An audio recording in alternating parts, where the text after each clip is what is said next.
What's up, guys? It's Troy. Hope you're doing fantastic.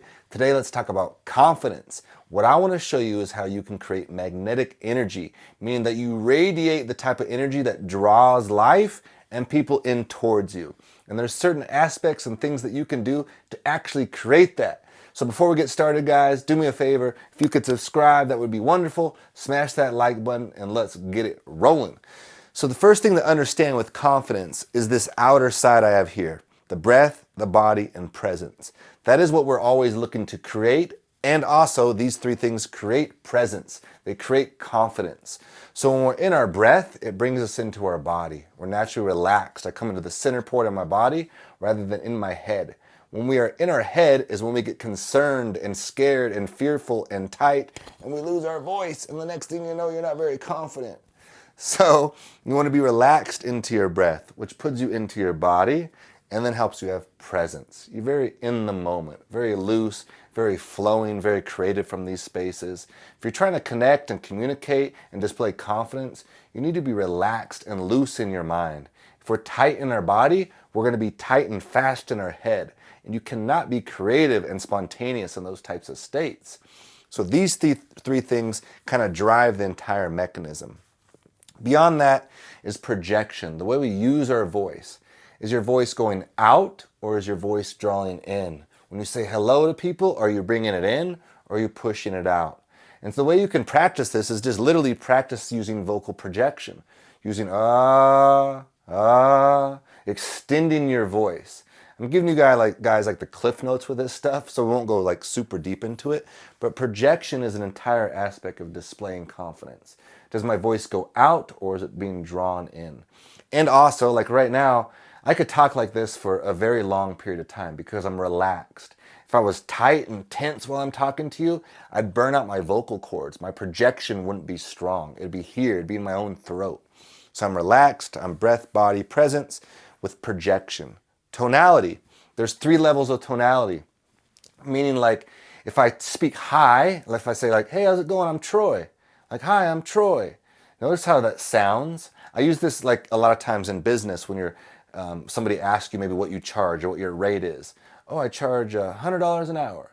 See how that sounded almost like a question? I charge $100 an hour. There's 3 levels, the high, the mid, and the low. When I'm in a mid-range, I display confidence, $100 an hour, right? Or even a lower range, $100 an hour. It's the same thing when you're making a social connection. How's it going? I'm Troy. Nice to meet you. Hey, what's up? I'm Troy. These higher notes essentially send out the signal that I'm not a threat. And while there are certain aspects like primal, primitive aspects of that are valuable, not when you're trying to make social connections. You want to be confident and like, I don't need you. I don't need anything from this situation. I'm good where I'm at. That creates magnetic energy. People are drawn in towards you. Again, guys, cliff notes, we could really dive deeper into that later on, but you got to let me know if you want to learn more about this stuff. Merging and bending our feelings. So as I talk to you right now, notice the range that I use in my voice. If I just talk to you in like this monotone fashion and everything was the same and this is how confidence works, you would get bored, you'd turn off the video, and that'd be that, right? That's how a lot of our teachers growing up talked because they didn't understand how to move and bend their words. So when I use words, I pull them in, I bring them out, I drop them down, and I push them up. I use all the variety so that I can engage you as an audience. That's what it feels like to be confident. Notice that? How I move those words around, I bend the words, I draw you in. I'm keeping a dynamic flow with my tonality, right? Emotions.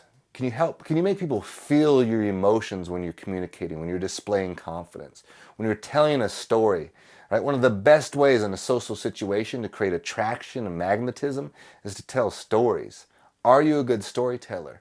The way you do that is you use emotions. So like for me, if I think about something that's very emotional for me and I use that in my conversation, they're going to feel that emotion. Like it's one thing to be able to play the guitar, and it's an entirely different thing to make people feel your guitar, to feel the energy, the emotion behind it. That's what we want to do with our words. So you can practice this by just like literally talking about things that you're passionate about and seeing the emotion that you can pull forward with that. And then last one is engage the play. So meaning like add some movement. Talk about something that's kind of boring. The example I always do, or like we just had this men's retreat and I had them talk about dribbling a basketball. Like making dribbling a basketball dynamic and unique, and how when I feel the basketball, I feel the world inside my hand. And each little dribble brings me a moment of opportunity. You don't know if I'm gonna go right or if I'm gonna go left, but it's up to me to decide and for you to figure out. And so you can take something like that and apply all these principles into that one little aspect, and it'll help you build your confidence over time. So these are 3 things just to help play with, give you a whole like essentially little dynamic play that you can practice and use to increase your confidence.